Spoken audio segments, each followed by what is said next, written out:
Welcome back to my channel. ಹೊಸದಾಗಿ channel ನೋಡ್ತಾ ಇದ್ದರೆ ಸಬ್ಸ್ಕ್ರೈಬ್ ಮಾಡಿಕೊಂಡು ಸಪೋರ್ಟ್ ಮಾಡಿ. ಸಚ್ಚಿದಾನಂದ ಸಾಯಿನಾಥ್ಗೆ ನಮಸ್ಕಾರ ಮಾಡುತ್ತಾ ಸಾಯಿನಾಥರ ಅನುಗ್ರಹ ಎಲ್ಲರ ಮೇಲೂ ಇರಲಿ ಅಂತ ವಿಡಿಯೋ ಪ್ರಾರಂಭ ಮಾಡ್ತಾ ಇದ್ದೀನಿ. ಈ ದಿನ ನಮಗೆ ಶುಕ್ಲ ಏಕಾದಶಿ ಅಂತ ಹೇಳ್ತೀವಿ, ಜಯ ಏಕಾದಶಿ ಅಂತ ಕೂಡ ಕರಿತೀವಿ ಸ್ನೇಹಿತರೆ. ತುಂಬ ಅದ್ಭುತವಾಗಿರುತ್ತೆ ಈ ಭೀಷ್ಮ ಏಕಾದಶಿಯ ದಿನ. ತಪ್ಪದೆ ಪ್ರದೋಷ ಕಾಲದಲ್ಲಿ ಈ ಸಣ್ಣ ದೀಪಾರಾಧನೆ ಮಾಡೋದ್ರಿಂದ ನಮ್ಮ ಮನೆಯಲ್ಲಿ ಇರುವಂಥ ಕಷ್ಟಗಳನ್ನು ದೂರ ಮಾಡ್ಕೊಳ್ಬಹುದು, ಕತ್ತಲನ್ನು ಹೋಗಲಾಡಿಸಿ ಸಂತೋಷವನ್ನು ನಾವು ಬರಮಾಡ್ಕೊಳ್ಬಹುದು, ಶುಭ ಕಾರ್ಯಗಳನ್ನು ಮಾಡಬಹುದು. ಅತಿ ಸಂತೋಷವಾಗಿ ಇರುವಂತೆ ಈ ವರ್ಷ ಪೂರ್ತಿ ನಮ್ಮನ್ನು ಕಾಪಾಡುವಂಥ ಪರಿಹಾರ ಇದಾಗಿರೋದ್ರಿಂದ ತಪ್ಪದೆ ಇದನ್ನು ಮಾಡಿಕೊಳ್ಳಿ. ಮುಖ್ಯವಾಗಿ ಈ ದಿನ ನಾವು ಭಗವಂತನನ್ನು ಆರಾಧನೆ ಮಾಡೋದಕ್ಕೆ ತುಂಬ ದಾರಿಗಳಿದೆ. ದಾನ ಧರ್ಮ ಮಾಡಬಹುದು.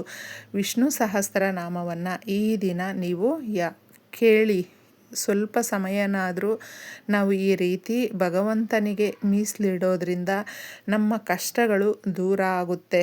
ಎಷ್ಟೇ ದೊಡ್ಡ ಕಾಯಿಲೆ ಕಸಾಲೆಗಳಿದ್ದರೂ ಕೂಡ ವಿಷ್ಣು ಸಹಸ್ರನಾಮವನ್ನು ನಾವು ಕೇಳೋದ್ರಿಂದ ನಾವು ಅದರಿಂದ ಪೂರ್ತಿಯಾಗಿ ಹೊರಗೆ ಬರಬಹುದು. ಎಷ್ಟು ಸಂತೋಷವಾಗಿರುತ್ತೆ ಅಂತ ಹೇಳಿದ್ರೆ, ಅದು ಗುರುವಾರದ ದಿನ ಬಂದಿದೆ ಅಂತ ಹೇಳಿದ್ರೆ ಇನ್ನಷ್ಟು ಪುಣ್ಯ ನಾವು ಮಾಡಿದ್ದೀವಿ ಅಂತಲೇ ಅರ್ಥ ಸ್ನೇಹಿತರೆ.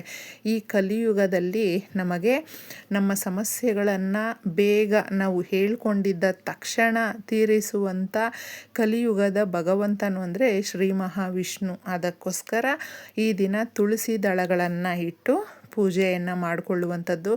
ತುಂಬ ಸಾಲ ಇದೆ ನಮಗೆ ಅಂತ ಯಾರು ಹೇಳ್ತಾರೆ ನೋಡಿ, ಅವರು ತುಂಬ ಈಸಿಯಾಗಿ 11 ಅಥವಾ 21 ಏಲಕ್ಕಿಗಳನ್ನು ತಗೊಂಡು ಸ್ವಲ್ಪ ಅರಿಶಿಣದ ನೀರಲ್ಲಿ ಡಿಪ್ ಮಾಡಿಬಿಟ್ಟಿದ್ದೆ. ಒಂದು 30 ಸೆಕೆಂಡು ಡಿಪ್ ಮಾಡಿ ಅದನ್ನು ತೆಗೆದುಬಿಟ್ಟು ಆರ ಮಾಡಿಬಿಟ್ಟಿದ್ದೆ. ಭಗವಂತನಿಗೆ ಹಾಕಿ ಈ ರೀತಿ ಹಾಕಿಬಿಟ್ಟು ನಾವು ಕೇಳ್ಕೊಳ್ಳೋದ್ರಿಂದ ನಮ್ಮ ಇಷ್ಟಾರ್ಥಗಳು ನೆರವೇರುತ್ತೆ. ಸಾಲದ ಸುಳಿಯಿಂದ ತಪ್ಪಿಸ್ಕೊಳ್ಬಹುದು. ಸಾಲ ಕೊಡುವ ಮಟ್ಟಕ್ಕೆ ನಾವೇ ಬೆಳಿತೀವಿ, ತುಂಬ ಶಕ್ತಿವಂತರಾಗ್ತೀವಿ, ಬುದ್ಧಿವಂತರಾಗ್ತೀವಿ, ಹಾಗೂ ನಮ್ಮ ಸಮಸ್ಯೆಗಳನ್ನು ಹೋಗಲಾಡಿಸಿ ಇಷ್ಟಾರ್ಥಗಳನ್ನು ನೆರವೇರಿಸಿಕೊಳ್ಳುವಂಥ ಸಮಯ ಅಂತ ಹೇಳಬಹುದು. ಈ ದಿನಕ್ಕೆ ಅಷ್ಟೊಂದು ಪ್ರಾಮುಖ್ಯತೆ ಇದೆ. ನೀವು ಏನೇ ಕೇಳಿಕೊಂಡ್ರೂ ಈ ದಿನ ನೆರವೇರುತ್ತೆ. ಸಂಕಲ್ಪ ಮಾಡಿಕೊಂಡು ತದನಂತರ ಪ್ರದೋಷ ಸಮಯದಲ್ಲಿ ಸಂಜೆ ಸರಿಯಾಗಿ 5:13ರಿಂದ 6:24 ಮಧ್ಯದಲ್ಲಿ ವಿಶೇಷವಾಗಿ ದೀಪಕ್ಕೆ ಇದನ್ನು ಹಾಕಿ ದೀಪ ಇಡೋದ್ರಿಂದ, ಯಾಕಂದರೆ ಪ್ರದೋಷದ ಸಮಯದಲ್ಲಿ ದೇವಾನುದೇವತೆಗಳು ಕೂಡ ಭೂಲೋಕಕ್ಕೆ ಬರುವಂಥದ್ದು. ಆ ಸಮಯ ಅನ್ನುವಂಥದ್ದು ತುಂಬ ಶಕ್ತಿದಾಯಕವಾಗಿರುತ್ತೆ. ನಾವು ಆ ಸಮಯದಲ್ಲಿ ಹಚ್ಚುವಂಥ ದೀಪ ದೇವರಿಗೆ, ಭಗವಂತನಿಗೆ ಸಲ್ಲುತ್ತೆ ನಮ್ಮ ಸಮಸ್ಯೆಗಳನ್ನು ಬಗೆಹರಿಸ್ಕೊಳ್ಳೋದಕ್ಕೆ. ಕಲಿಯುಗದಲ್ಲಿ ಎಷ್ಟು ಬೇಗ ಸಮಸ್ಯೆಗಳು ಬರುತ್ತೋ ಅಷ್ಟು ಬೇಗನೆ ಹೊರಟೋಗುತ್ತೆ. ತುಂಬ ನೆಮ್ಮದಿಯಾಗಿ ನಾವು ಇರಬಹುದು, ಇಷ್ಟಾರ್ಥಗಳನ್ನು ನೆರವೇರಿಸ್ಕೊಳ್ಬಹುದು. ಈ ದಿನ ದೀಪಾರಾಧನೆ ಯಾವ ರೀತಿ ಅನ್ನೋದು ಇದರಲ್ಲೇ ತಿಳಿಸ್ತೀನಿ. ತುಂಬ ಜನ ಏನು ಮಾಡ್ತಾರೆ ಅಂದರೆ, ಸಂಜೆ ಸಮಯದಲ್ಲಿ ದೀಪಾರಾಧನೆ ಅಂದರೆ ನಾವು ಕೆಲಸಕ್ಕೆ ಹೋಗಿ ಬಂದಿರ್ತೀವಿ, ಮಾಡ್ಕೊಳ್ಬಹುದಲ್ಲಕ್ಕ ಅಂತ ಕೇಳ್ತಾರೆ. ತಪ್ಪದೆ ನಾವು ಈ ಪ್ರದೋಷದ ಸಮಯದಲ್ಲಿ ಮಾಡಿಕೊಂಡಾಗ ಇಷ್ಟಾರ್ಥಗಳು ನೆರವೇರುತ್ತೆ. ಭೂಲೋಕಕ್ಕೆ ಲಕ್ಷ್ಮೀದೇವಿ ಬಂದಾಗ ಆಮ್ಲ ನಲ್ಲಿ ಇರುತ್ತಲ್ವ, ಅಂದರೆ ಬೆಟ್ಟದ ನಲ್ಲಿ, ಆ ಮರದಲ್ಲಿ ಶಿವಸ್ವಾಮಿ ಹಾಗೂ ಶ್ರೀ ಮಹಾವಿಷ್ಣು ಇಬ್ಬರೂ ನೆಲೆಸಿರ್ತಾರೆ. ಇಬ್ಬರನ್ನು ಪೂಜೆ ಮಾಡುವಂಥ ಆಸೆ ಲಕ್ಷ್ಮೀದೇವಿ ಹೊಂದಿರೋದ್ರಿಂದ ಆ ಸಮಯದಲ್ಲಿ ಆ ತಾಯಿ ಅಲ್ಲಿ ದೀಪಾರಾಧನೆ ಮಾಡಿ ಪೂಜೆಯನ್ನು ಮಾಡೋದು ಅನ್ನೋದು ಒಂದು ಇದಿರೋದ್ರಿಂದ ನಂಬಿಕೆ. ನಾವು ಸಾಧ್ಯ ಆದರೆ ಯಾರ ಮನೆ ಹತ್ರ ಆದರೂ ಬೆಟ್ಟದ ನಲ್ಲಿಕಾಯಿ ಮರ ನಿಮಗೇನಾದರೂ ಇದ್ದರೆ ನೀವೇ ಪುಣ್ಯವಂತರು ಅಂತ ಹೇಳಬಹುದು ಸ್ನೇಹಿತರೆ. ದೀಪ ಹಚ್ಚಿ ಪುಟ್ಟದಾಗಿ ಇಷ್ಟಾರ್ಥಗಳು ನೆರವೇರುತ್ತೆ. ಈ ಕಲಿಯುಗದಲ್ಲಿ ಕಷ್ಟಗಳು ಜಾಸ್ತಿ ಇರುತ್ತೆ, ಅಂದರೆ ಯಾರಿಗೆ ಯಾರೂ ಸಹಾಯ ಮಾಡೋದಕ್ಕೆ ಬರೋದಿಲ್ಲ.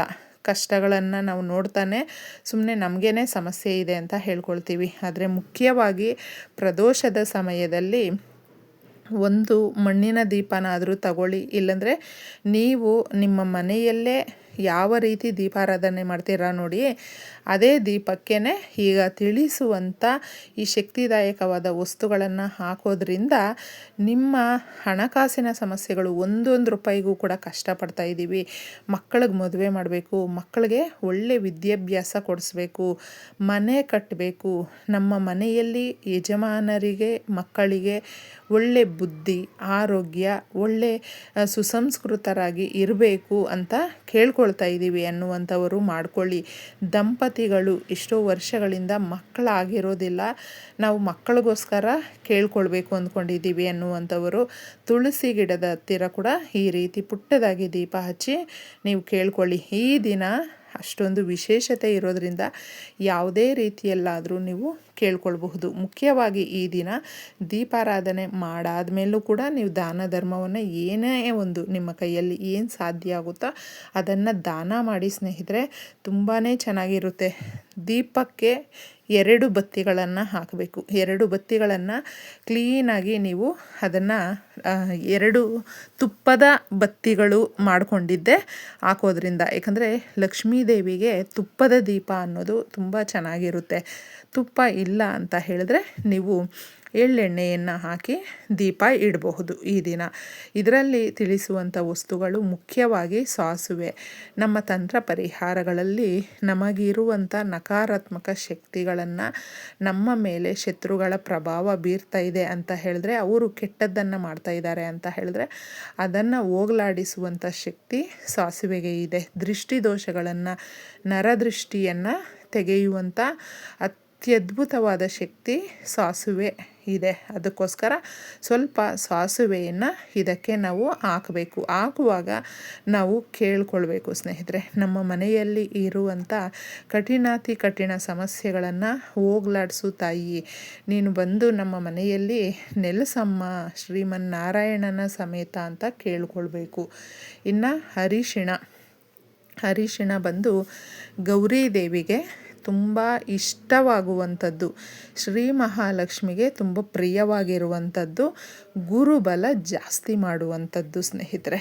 ಅದಕ್ಕೋಸ್ಕರ ಇದನ್ನು ನಾವು ದೀಪದಲ್ಲಿ ಅರಿಶಿಣ ಹಾಕಿದಾಗ ನಮ್ಮ ಸುತ್ತಮುತ್ತ ಇರುವಂಥ ನಮ್ಮ ಪರಿಸರ, ಈ ಗಾಳಿ ತುಂಬ ಶುದ್ಧವಾಗುತ್ತೆ ಹಾಗೂ ಮನೆಯಲ್ಲಿ ನಕಾರಾತ್ಮಕ ಶಕ್ತಿಗಳನ್ನು ಹೋಗಲಾಡಿಸಿ ಪ್ರಕಾಶಮಾನವಾದ ಬೆಳಕನ್ನು ಸೂಸುತ್ತೆ ಅಂತ ಹೇಳಬಹುದು. ಅದಕ್ಕೆ ಸ್ವಲ್ಪ ಅರಿಶಿಣವನ್ನು ಹಾಕಿ ಶ್ರೀ ಮಹಾಲಕ್ಷ್ಮಿ ಪ್ರಸನ್ನಗೊಳ್ತಾಳೆ. ದೀಪಕ್ಕೆ ಕರ್ಪೂರವನ್ನು ಹಾಕಿದಾಗ ನಮಗೆ ಇರುವಂಥ ಕಷ್ಟಗಳನ್ನು ಕರ್ಪೂರದಂಗೆ ಕರಗೋಗಲಿ ಅಂತಂದ್ಬಿಟ್ಟು ಹಾಕುವಂಥದ್ದು ಇದಾಗಿದೆ. ಅದಕ್ಕೋಸ್ಕರ ಸ್ವಲ್ಪ ಕರ್ಪೂರವನ್ನು ನೀವು ದೀಪಕ್ಕೆ ಇದರೊಳಗಡೆ ಹಾಕಿ ಬೇಗ ಸಮಸ್ಯೆಗಳು ಕರಗೋಗುತ್ತೆ. ಇಷ್ಟನ್ನು ಮಾಡಿ ದೀಪ ಹಚ್ಚಿ ಎಲ್ರಿಗೂ ಒಳ್ಳೆಯದಾಗಲಿ. ಧನ್ಯವಾದ.